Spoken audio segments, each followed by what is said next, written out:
నానిది the Paradise release అయింది కదా, ఎలా అనిపించింది నీకు అది? టీజర్ అయితే ఒక బీభత్సం, ఒక విధ్వంసం అనేది చెప్పొచ్చు. కానీ దీని మీద చాలా మంది ఎన్నెన్నో ట్రోల్స్ అయితే చేస్తున్నారు. అది చాలా ఆపదొబ్బండి.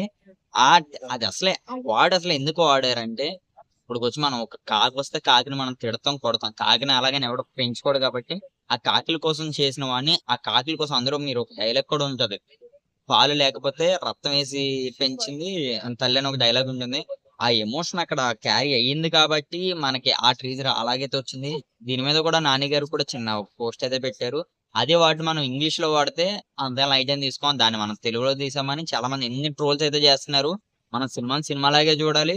ఆ డైలాగ్స్ అవ్వచ్చు, ఆ విధ్వంసం అవ్వచ్చు, అదైతే మీరు ఎన్ని ట్రోల్ చేసినా సరే సోషల్ మీడియాలో ఒకటే దెబ్బ, ది ప్యారడైజ్ బిర్యానీని మించిపోయినంత మాస్ అయితే ఉంటుంది, అంత ఘాటుగా కూడా అయితే ఉంటుంది. ఓకే, లుక్స్ గానీ బీజిఎం స్కోర్ గానీ ఇవి ఎలా అనిపించాయి? ఇంకా ఏం చెప్తాం, అనిరుద్ధ్ కొట్టిన బీజిఎం ఏంటి, ఇంకా ఓదెల్ ఆయన దసరాతోనే బాక్స్ ఆఫీస్ ని షేక్ చేసాడు ఆయన. అది కూడా సెకండ్ మూవీ నాని గారితో, థర్డ్ మూవీ ఏమో మన మెగాస్టార్ గారితో ఉన్నది.